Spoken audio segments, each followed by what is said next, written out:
Hey guys, welcome back to my channel. আজকে আমি তোমাদের মোস্ট রিকোয়েস্ট একটা টপিকের ওপর ভিডিও বানাতে চলে এসেছি। অন্যান্য দিন আমার মেয়ে অলওয়েজ বাড়িতে থাকে, তো মেয়ের সামনে এই এত কিছু জিনিস নিয়ে একটা ভালো করে ভিডিও আমি বানানোর সুযোগই পাই না। তোমরা আমার ডেলি ব্লগই বেশিরভাগ ভিডিওতে দেখো, বাট আমি অনেক মেসেজ পাই যে আমরা যে এত বেবিকে নিয়ে ঘোরাঘুরি করি, অনেক ছোট বয়স থেকে ঘোরাঘুরি করছি, তো বেবির জন্য আমি কি খাবার আমার ব্যাগে অলওয়েজ রাখি বা বাইরে কিভাবে ওকে খাবার দাবার দিই। তো আজকে আমি সেই টপিকে একটা ভিডিও বানাবো। তো আমি ভাবলাম আমি ওর পুরো ডাইপার ব্যাগটাই আজকে তোমাদের সাথে দেখাবো। ছোটবেলায় ওর ডাইপার ব্যাগটা অনেকটা বড় ছিল, এখন এরম সাইজের একটা ডাইপার ব্যাগ আমরা অলওয়েজ ক্যারি করি। এর মধ্যে কিন্তু আমরা নিজেদের জিনিসও মাঝে মাঝে ঢুকিয়ে নিই, এখন যেহেতু ও বড় হয়ে গেছে। আর এর থেকে ছোট সাইজেরও একটা ব্যাগ আমার কাছে রয়েছে, যখন আমি খুব ছোট ট্রিপের জন্য যাই, শুধু অল্প কিছু খাবার আর একটা জামা নিয়ে চলে গেলেই হবে এরকম, তখন এর থেকেও ছোট সাইজের আছে। বাট আজকে আমি ফুল প্যাক ব্যাগটাই তোমাদেরকে দেখাচ্ছি এখানে, যে এই ব্যাগটার মধ্যে আমি কি কি নিয়ে যাই যখন আমি সকাল থেকে রাত অবধি সারাদিনের জন্য বাইরে ওকে নিয়ে ঘুরতে যাই বা লং কোনো জায়গায় যাই। তো চলো শুরু করা যাক ভিডিওটা। ব্যাগের মধ্যে কি কি থাকে আমার। তো এখানে যেহেতু ঠান্ডাকাল, তো ঠান্ডার জন্য কিছু জিনিসও ব্যাগে রাখতে হয়, তাই ব্যাগের সাইজটা খুব ছোট করা যায় না, একটু বড় আছে। এটা হচ্ছে ওর জলের বোতল, যেটা ফার্স্ট খুব দরকার পড়ে, বেবি হাইড্রেশনের জন্য জল অলওয়েজ দরকার পড়ে, তো সেটা আমি রাখি। একটা এক্সট্রা জামা আমি অলওয়েজ ওর জন্য ব্যাগে রাখি, কারণ এখন টডলার হয়ে গেলেও কি হবে, এত দুষ্টুমি করে বাচ্চারা মাঝে মাঝে বাইরে গিয়ে খেলাধুলো সবকিছুর জন্য জামা কাপড় নোংরা হতেই থাকে, তাই জামা এক্সট্রা একটা ব্যাগে রাখি। এটা হলো ওয়াইপস, যেটা ওর সমস্ত বডি পার্ট ক্লিন করার জন্য কাজে লাগে এবং ডাইপার চেঞ্জের জন্য খুব ভালো। এটা একটা ওয়াটার বেসড, খুব একটা ভালো ওয়াইপস, খুব নরম ধরনের, তো এটা আমি অলওয়েজ আমার ব্যাগে রাখি ওর জন্য। আর আমি একটা মানে রুমালও রাখি আমার সাথে, ইন কেস যদি মুখ টুক মুছতে হয়। এখন তো আর বিপস বা কিছু ইউজ করে না, বড় হয়ে গেছে। ছোট যখন ছিল বিপস পরে খাবার খেত, এখন বড় হয়ে গেছে, বিপস টিপস আর পরে না। তো রুমাল রাখি তার হাত মুখ মোছার জন্য, কারণ খাওয়ার সময় টডলার এজে বাচ্চাদের অনেক প্রবলেম হয় যে হাতে খাবার লেগে যাচ্ছে, মুখে খাবার লেগে যাচ্ছে, ক্লিন করে দাও। তো যখন তুমি রেস্টুরেন্টে বসে খাচ্ছো বা কিছু, এত যে দেখো ভিডিওতে ও রেস্টুরেন্টে বসে খাবার খাচ্ছে ইজিলি, তো বারবার ওয়াইপস করা তো সম্ভব হয় না, তাই রুমালটা হাতের কাছে রাখি, যদি কখনো বলে সঙ্গে সঙ্গে রুমাল দিয়ে ওকে আমি ক্লিন করে দিই, তাই ও পিসফুলি ওখানে বসে খাবার দাবার খায়। আচ্ছা, এখনো ডাইপার বাইরে গেলে ও পরে, ঘরের মধ্যেও ডাইপার ফ্রি থাকে, আর বাইরে গেলে ডাইপার পরে, তাই ব্যাগে একটা ডাইপার এক্সট্রা রাখি কখনো ইনকেস দরকার পড়লে। আর একটা স্পুন আমি রাখি, ওকে আমি কিছু খাবার যদি দিই তো চেষ্টা করি নিজে স্পুনটা দিয়ে ওকে খাবারটা দেওয়ার, সেজন্য স্পুনটাও ব্যাগে থাকে। এগুলো তো গেল। এবার আমি কি খাবার রাখি সেগুলো বলছি। এখানে যেরকম এই ধরনের প্যাকেট কিছু বেবিদের জন্য, দেখো লেখা আছে 6 মান্থ প্লাস বেবিদের জন্য এটা। তো এটা হচ্ছে একটা পিউরি ফর্ম, মানে ফ্রুটস পিউরি। এখানে লেখা আছে strawberry, blueberry and Apple puree. তো আমি যদি বাইরে ওকে কোনো খাবার খাইয়েও দিই, ধরো চিকেন খেয়ে নিল কিছু, বা আমাদের সাথে গিয়ে পিৎজা খেয়ে নিল, তো ওর যাতে কখনো ফল বা এই ধরনের খাবারটা খাওয়া হচ্ছে না বলে আমার মনের মধ্যে সবসময় একটা চলে যে আহা, ভালো খাবার তো কিছু খেলো না, বাইরে থেকে এসবই খাচ্ছে। তো আমি এই ধরনের কিছু পিচকুর প্যাকেট আমার কাছে রাখি, যেটা থেকে ওর বডিতে ফলের রিকোয়ারমেন্ট যেটা হয় সেটা আমি ওকে পূরণ করে দিতে পারি, বা অ্যাজ এ স্ন্যাক্সও এটা আমরা মাঝে মাঝে ওকে দিয়ে দিই। আর এই জিনিসটার আরো একটা ভালো জিনিস হচ্ছে যে মাঝে মাঝে আমি বাড়ি থেকে ওটস নিয়ে চলে যাই, তো গরম জল ইজিলি এখানে অনেক জায়গায় পাওয়া যায়, বা তোমরা ফ্লাক্সে করেও ক্যারি করতে পারো। আমি দেখাচ্ছি আমার কাছে একটা ছোট ফ্লাক্স কিরকম আছে, এরকম ছোট ফ্লাক্স তোমরা কিনে নিতে পারো, এতে গরম জল রাখতে পারো। গরম জলের মধ্যে ওটাকে একটুখানি ভিজিয়ে রাখার পরে এরকম ধরনের পিচকু দিয়ে কিন্তু খাইয়ে দেওয়া যায়, এটা একটা ফুল মিল হয়ে যায়, বাচ্চার পেট কিন্তু অনেক ভালো করে ভরে থাকে। সেকেন্ড যেটা দেখাচ্ছি, এখানেও 7 মান্থ প্লাস লেখা আছে, বাট ভেবো না যে 7 মান্থের বেবিরা ছাড়া এটা অন্য কেউ খেতে পারবে না। এটা কিন্তু ভেজিটেবল অ্যান্ড স্যালমন পাই, এটা এক ধরনের মানে বাচ্চাদের এখানে খাওয়ানোর মানে পাওয়া যায়, ছোট বাচ্চাদেরকে যারা বাইরে নিয়ে ঘোরো তারা এরকম ধরনের পিচকু কিন্তু কিনে বাচ্চাকে ইজিলি খাওয়াতে পারো। আর যারা একটু বড় বাচ্চা হয়ে গেছে তাদেরও কিন্তু এটা খাওয়ানো যেতেই পারে, এটা খাওয়ালেও কিছুক্ষণের জন্য কিন্তু পেটটা ভরা থাকে। আচ্ছা, এটা আরো একটা পিচকু দেখাচ্ছি, এটা অ্যাপেল, ম্যাঙ্গো, অরেঞ্জ, ক্যারট। এরকম কিন্তু প্রচুর প্রচুর ফ্লেভারের মানে এখানে পাওয়া যায়। এগুলোর মধ্যে কিন্তু zero added sugar, zero preservative. পেছনটা তোমরা যদি ডেসক্রিপশনটা পড়ো, যে কোনো প্রোডাক্ট বাচ্চাদের জন্য ইউজ করার আগে কিন্তু অবশ্যই তার পেছনে ডেসক্রিপশনটা পড়বে। সেখানে কিন্তু যদি লেখা থাকে zero sugar, zero salt and zero preservative, তবেই সেটা বাচ্চাদেরকে দিও, আদারওয়াইজ দিও না। যদিও আমার মেয়ে এখন 2 বছরের হয়ে গেছে, বাইরের খাবার সে খেতেই পারে, স্টিল আমি এগুলো দেখেই বাচ্চাদের জিনিস কিনতে রেকমেন্ড করি। আর ইন্ডিয়াতে আমি দেখেছি সেম ব্র্যান্ডের সেম জিনিসই অনেক বেশি সুগার অ্যাডেড করে বিক্রি হয়। সেক্ষেত্রে আমি এই জন্য ইন্ডিয়াতে যখন ছিলাম তখন কখনোই এ ধরনের জিনিস বাইরে থেকে কিনে খাওয়াতাম না।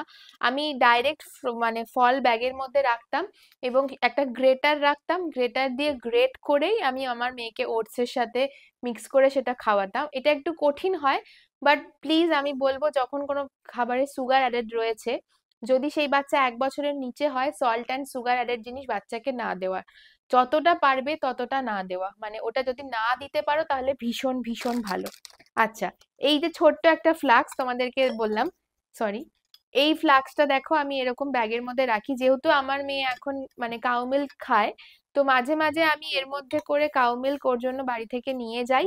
আর না হলে এর মধ্যে গরম জল নিয়ে যাই, এখানে প্রচন্ড ঠান্ডা থাকে, জল খুব তাড়াতাড়ি এখানে ঠান্ডা হয়ে যায়, আর বেশি ঠান্ডা হয়ে গেলে বাচ্চা সেই জল খেতে চায় না। তাই একটু গরম জল রাখি ওর বোতলের মধ্যে, সেটা মিক্স করে করে ওকে দিই, তাহলে ওর খেতে সুবিধে হয়। আর এটা হলো এখানে অ্যাপটামিলের এরকম দেখো পাউচে বা ছোট ছোট বটলে করেও লিকুইড অ্যাপটামিল পাওয়া যায়। এরকম অনেক ব্র্যান্ডের, যেগুলো ফর্মুলা মিল্ক আমাদের ইন্ডিয়াতে পাওয়া যায়, এখানে এরকম অনেক ব্র্যান্ডের ফর্মুলা মিল্কের পাউডারের সাথে সাথে এরকম লিকুইড মিল্ক পাওয়া যায়, মানে এটাকে খুলে ডাইরেক্ট বেবিকে দেওয়া যেতে পারে, যেহেতু এখন বড় হয়ে গেছে সিপ করে খেতে পারে, এটা খুলে ওকে দিয়ে দিতে পারি, ও খেয়ে নিতে পারে। এটা কিন্তু টডলার মিল্ক, ঠিক আছে, 1+ ইয়ার বাচ্চাদের জন্যই এটা রয়েছে।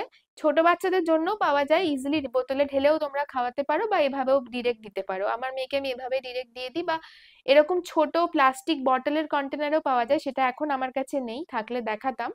ওরকম ভাবে দিয়ে দিলে ও গ্লাসের মতো করে ওটা খেয়ে নিতে পারে। যেহেতু পাউডার নিয়ে গেলে গরম জল গোলো খাওয়াও এই সমস্ত ঝামেলা এখন আর রাখতে চাই না, এখন যেহেতু ও মানে গরুর দুধ পুরোপুরি খায়, তো সেহেতু এখানে গরুর দুধ যখন পাবো না, রাস্তার মধ্যে ধরো অনেক সারাদিন ঘুরছি, সবসময় তো দুধ গরম করব কোথায় পাবো সম্ভব না, আর বড় বড় কন্টেনারে এখানে গরুর দুধ কিনতে পাওয়া যায়, সেটা বয়ে বয়ে ঘুরে বেড়ানোটাও সম্ভব না।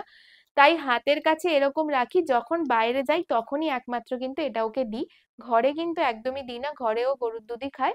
যদি বাইরে যাই তো সারাদিনে একটা দুধ খাওয়ার রিকোয়ারমেন্ট যখন থাকে তখন আমি এটা ওকে দিই। আচ্ছা, এইটা হচ্ছে ক্যারট চিপস। এটাও কিন্তু মানে এর মধ্যে পিছনটাও যদি তুমি পড়ে দেখো, নো প্রিজারভেটিভ, এটা একটা ক্যারট চিপস।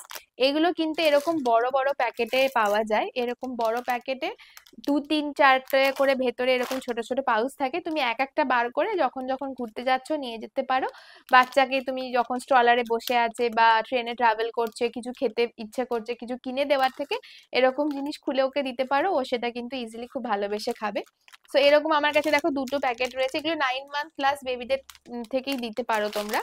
তো এরকম ছোট বেবিদের জন্য পাওয়া যায়, এজ ওয়াইজ দেখে দেখে কিনতে পারো, আমি 9 মান্থ 10 মান্থ প্লাস এরকম কিনেছি। এগুলো আমার মেয়েকেও এখনো দিতে পারি, এগুলো as a good snacks, because এগুলোর মধ্যে কোনো সল্ট সুগার অ্যান্ড প্রিজারভেটিভ থাকে না। আরেকটা যে স্ন্যাক্স আমি আমার মেয়েকে দিই, সেটা হলো এরকম অর্গ্যানিক্স বলে একটা ব্র্যান্ডের তোমার এরকম মিনি চিজের চিপস থাকে, চিপস ঠিক নয়, এগুলো মিনি চিজ বিস্কিটস বলা যায়, চিজের ছোট ছোট টুকরো বেক করা। তো এটাও তোমার প্রিজারভেটিভ ফ্রি, খুব ভালো একটা স্ন্যাক্স এর অপশন, ব্যাগের মধ্যে রাখি, তখন ওর টুকটাক খিদে পায় তখন এগুলো দিই ওকে। আর এইটা একটা হচ্ছে তোমার স্মুদি। তো মানে ধরো অনেক সময় বাইরে গিয়ে শুধু জল খেতে ইচ্ছে করছে না, বাট জল খাওয়াটাও খুব দরকার, লিকুইড খাওয়াটার খাওয়া খুব দরকার, না হলে বাচ্চাদের ঘুরতে গেলে অনেক বেবিদের আমি শুনেছি যে পটি হয় না বা কনস্টিপেশন হয়ে যায়, বা বাইরে গিয়ে কিছু খাবার খেতে চায় না বা বডি ডিহাইড্রেট হয়ে যায়, সেই জন্য আমি এই ধরনের কিছু ড্রিঙ্ক রাখি, এটা অরেঞ্জ অ্যান্ড ম্যাঙ্গো ড্রিঙ্ক বলতে পারো। তো এটাও কিন্তু প্রিজারভেটিভ ফ্রি 100%, বাচ্চাদের জন্য একদম ছোট বেবিদেরকেও দেওয়া যেতে, মানে 6 মান্থ প্লাস বেবিদেরকেও দেওয়া যেতে পারে। তো এরকম রাখি, এগুলো কিন্তু অনলি বাইরে ঘুরতে যাওয়ার জন্য, ঘরে কিন্তু কখনোই দিই না, ঘরে অলওয়েজ ফ্রেশ ফ্রুট থেকেই ওকে খাবার দেওয়ার চেষ্টা করি, ফ্রেশ ফ্রুট কেটে দিই, জুস করে দিই, কিন্তু কখনো মানে কন্টেনারের জিনিস ঘরের মধ্যে দিই না। এগুলো অনলি আমি তোমাদেরকে দেখাচ্ছি আমার ঘুরতে যাওয়ার ব্যাগের মধ্যে আমি কি কি রাখি, যার জন্য আমার মেয়ে সারাদিন এত সুন্দর পিসফুলি ঘোরে। তোমরা সবাই এটাই বলো যে সারাদিন পিসফুলি ও তোমাদের সাথে ঘোরে কিভাবে থাকে। আর এটা হলো ক্যাপ, যেহেতু আমরা এখানে শীতপ্রবণ দেশে থাকি, যখন তখন হাওয়া দিতে শুরু করে, মানে সামার সানি ডে ঘুরতে বেরিয়েছি, হঠাৎ করে প্রচন্ড হাওয়া, তো কিছু করার থাকে না, মাথাটা ঢাকাটা খুব দরকার, কারণ কান দিয়ে হাওয়া ঢুকে বাচ্চাদের প্রচন্ড শরীর খারাপ হয়। আর এই কারণে আমি অনেক বাচ্চাদের দেখি বাইরের লোকেরা ঘুরতে নিয়ে যেতে চায় না, কারণ তারা শরীর খারাপে পড়ে বলে। তো আমি অলওয়েজ এই জন্য এই ধরনের টুপি আমার সাথে ক্যারি করি, যাতে হাওয়া দিলেই আমি ওকে টুপিটা পরিয়ে দিতে পারি। আরেকটা মোস্ট ইম্পর্টেন্ট জিনিস, এখন যেহেতু সামার তাই আমার ব্যাগে থাকে, এটা হচ্ছে সানস্ক্রিন, রোল অন সানস্ক্রিন। এটা খুব ইজিলি অ্যাপ্লাই করা যায়, এরম ভাবে জাস্ট রোল করে করে অ্যাপ্লাই করে দেওয়া যায়। সানস্ক্রিনও কিন্তু বাচ্চাদের জন্য ভীষণ দরকার, যেরকম ভাবে বাচ্চার ফেস ময়েশ্চার করাও দরকার, সেরকম সানস্ক্রিনও কিন্তু ভীষণ ভীষণ দরকার। তো আমি এটা কিন্তু অলওয়েজ আমার কাছে রাখি, যখন আমি বাইরে যাই চেষ্টা করি ওকে সানস্ক্রিন অ্যাপ্লাই করে দেওয়ার। আর একটা থার্মাল প্যান্টও আমি রাখি, এই যে বললাম শীতপ্রবণ দেশ, যখন তখন ঠান্ডা, হয়তো কোনো শর্ট ড্রেস পরে গেছে বা হালকা জামা পরেই বার করেছি, পরে দেখলাম প্রচন্ড ঠান্ডা, সেই জন্য হাতের কাছে এরকম কিছু রাখি, মানে জিনিস যেটা ওকে মানে শরীরটা গরম রাখবে। আর কিছু এরকম টুকটাক ওর জন্য খেলনা ঠেলনাও ব্যাগের মধ্যে রাখতে হয়, ছোট গাড়ি ছোট খেলনা, যেগুলোকে এঙ্গেজ রাখতে হেল্প করে। আর আমি ওর জন্য কিছু মাথার ক্লিপস, এগুলো আর তোমাদেরকে কি দেখাবো, এগুলো সব মেয়েদের মায়েরাই জানে যে এগুলো দরকার পড়ে। তবে হ্যাঁ, একটা ইম্পর্টেন্ট জিনিস, ছোট ছোট এরকম ব্যান্ডেডও আমি ব্যাগে রাখি, যেহেতু এখন টডলার এজ হয়ে গেছে ওর, তো ও প্রচন্ড বেশি দূর মানে ছোটাছুটি দৌড়াদৌড়ি করে, তোমাদেরকে বলেইছি এনার্জেটিক প্রচন্ড, তো কখন ধুম করে পড়লো বা কিছু লেগে গেল, সেজন্য এই ধরনের কিছু ব্যান্ডেড জিনিসও আমি ব্যাগের মধ্যে রেখে দিই, যদি কেটে ছুড়ে যায় তাহলে আমি লাগিয়ে দিতে পারি। আরেকটা জিনিসও রাখতেই হয়, সেটা হচ্ছে এই যে গ্লাভস। হাতও কিন্তু বাচ্চাদের খুব তাড়াতাড়ি ঠান্ডা হয়ে যায়, হাত পা কভার রাখাটা খুব দরকার, তাই এরকম ছোট ছোট গ্লাভস ওর জন্য আমার ব্যাগে থাকেই অলওয়েজ। আর কিছুই নেই, এই মাথার ক্লিপ, বিভিন্ন ধরনের স্টাইলিশ মাথার ক্লিপ টিপ, এই সমস্ত জিনিসই রয়েছে, যেহেতু ওর মাথার চুলটা একটু বড় তাই। আর এখানে আমার রয়েছে ওর বডি কেয়ারের জিনিস, তো তার মধ্যে থেকে দেখাই, এটা হচ্ছে ওর ফেস ক্রিম, যেটা আমি ওকে ডেলি ময়েশ্চারের জন্য লাগাই, এটা বডিতেও অ্যাপ্লাই করা যায়, সেই জন্যই একটাই ক্রিম আমি আমার ব্যাগে রাখি, এটা ক্যারি করাটা খুব ইজি হয়। এটার বড় কন্টেনারও পাওয়া যায়, বাট এই ছোট টিউবটা আমি রাখি, এটা মুখ থেকে পা অব্দি সব জায়গায় অ্যাপ্লাই করা যায়। তো ময়েশ্চার রাখাটাও খুব দরকার, এখানে খুব হাওয়া দেয়, ঠান্ডা, মাঝে মাঝেই মুখ প্রচন্ড শুকিয়ে যায়, তার জন্য এই ময়েশ্চারটাই ওকে ইউজ করাই। আর একটা জিনিস দেখাচ্ছি, সেটা হলো এই যে পেট্রোলিয়াম জেলি, এটা হচ্ছে বেবিদের বেবিদের জন্য পেট্রোলিয়াম, মানে ভেসলিন যেটাকে বলি আমরা, বড়দেরও পাওয়া যায় ছোটদেরও, এটাও কিন্তু খুব কাজে দেয়, এটা ব্যাগে রাখি, আর যদি ভুলেও যাই বাড়িতে তো অলওয়েজ থাকেই এটা আমার। এটা কিন্তু ওকে মুখেও মানে মুখে যখন প্রচন্ড হাওয়া দেয় তখন কিন্তু ক্রিমেও মুখ শুকিয়ে যায় এখানে, সেই জন্য এটা লাগিয়ে দিলে মুখটা একদম সফট থাকে। আর যদি দেখো যে ওর র্যাশ হচ্ছে কোথাও, তাহলেও কিন্তু এটা লাগিয়ে দিতে পারো, ভীষণ ভালো কাজে দেয়, ন্যাপি র্যাশের জন্য ভীষণ ভালো কাজে দেয়। আর এটা হচ্ছে ন্যাপি র্যাশ ক্রিম, বা এখানে কেটে গেলে দেখো লেখা আছে ফোস্কা পড়লে, কেটে গেলে, ব্রণও হলো ইভেন, বড়রাও লাগাতে পারে, এই সুডোডেন বলে একটা ক্রিম, এখানে সুডো ক্রিম বিক্রি হয়, এটা বাচ্চাদেরকে অনেকেই মানে যখন র্যাশ ট্যাশ হয় লাগায়, আমার যদিও খুব একটা লাগাতে লাগেনি, বাট বাড়িতে হোম কেয়ারের জন্য আমি কি কি লাগাই সেগুলোও তোমাদেরকে এই ভিডিওতে আমি দেখিয়ে দিচ্ছি। তো এটা হচ্ছে ওর বাড়ির হোম কেয়ারের প্রোডাক্ট, তো এটা সুডোডেন ক্রিম, এটা আমি ওকে বাড়িতে হোম কেয়ারের জন্য ইউজ করি। আর এটা হলো একটা হেয়ার ডিট্যাঙ্গেল স্প্রে, ওর চুলে খুব জট পড়ে যায়, বাচ্চাদের দেখবে চুলে জট পড়ে গেলেই বাচ্চারা চুল আঁচড়াতে দিতে চায় না, ভীষণ লাগে বলে চিৎকার করে, এই স্প্রেটা কিন্তু ভীষণ হেল্প করে, চুলে স্প্রে করে দাও, তারপর চুলটা আঁচড়াও, কোনো জট হবে না, চুলের লাগার কোনো চান্স নেই। যেহেতু একটু বড় চুল হয়ে গেছে ওর এখন, তো চুল কাটতে চাই না এখনই, আমরা আর একটু বড় করতে চাই, তাই এই স্প্রেটা আমাদের ভীষণ হেল্প করে সেই ব্যাপারটাতে। আর এটা হলো ওর মানে ডেলি ওয়াশের জন্য, বডি থেকে হেয়ার সবকিছু ওয়াশ করা যায়, অ্যাভিনোর এই হেয়ার ওয়াশ অ্যান্ড বডি ওয়াশটা আমরা ওকে ডেলি ইউজ করাই। আর এটা হলো ওয়াইপস, এটা বাড়ির জন্য বড় সাইজের, এই সেমই দেখো ছোট মামাই বলে ব্র্যান্ডটার, আমি ছোটটা হচ্ছে আমার ডাইপার ব্যাগের মধ্যে রাখি, আর বড়টা আমি বাড়িতে ইউজ করাই ওকে, তাই জন্য এখানে রয়েছে এটা। এটাও আমার কাছে আরেকটা সানস্ক্রিন, রোল অন সানস্ক্রিন, এটাও আমি সানস্ক্রিন প্রচুর অপশন আমার কাছে রয়েছে এখন যেহেতু সামার, তো সব সময় লাগে। আর এগুলো তো তোমাদেরকে দেখালামই, এই যে অ্যাপটামিল আর এগুলো ভেজিস। সো এই ছিল আজকে আমার পুরো আমার মেয়ের কি কি জিনিস আমি ইউজ করি বাড়িতে অ্যান্ড বাইরে, অ্যান্ড মেয়ের ডাইপার ব্যাগে কি কি থাকে না থাকে, এভরিথিং তোমাদের সাথে আজকে খুলে শেয়ার করলাম। তোমাদের ভিডিওটা কেমন লাগলো দেখে অবশ্যই জানিও। ভালো লাগলে আমার চ্যানেলটাকে লাইক, শেয়ার এন্ড সাবস্ক্রাইব করে বেল আইকনটা প্রেস করে দিতে ভুলো না। দেখা হবে নেক্সট ব্লগে। টাটা। আর তোমাদের যদি আর কোনো কিছু নিয়ে কোনো কোয়ারিজ থাকে অবশ্যই আমাকে জানিও। আমি অবশ্যই তোমাদেরকে লিংক পারলে সেন্ড করে দেব, বা কোনো গাইড করার থাকলে অবশ্যই হেল্প করব। বাই।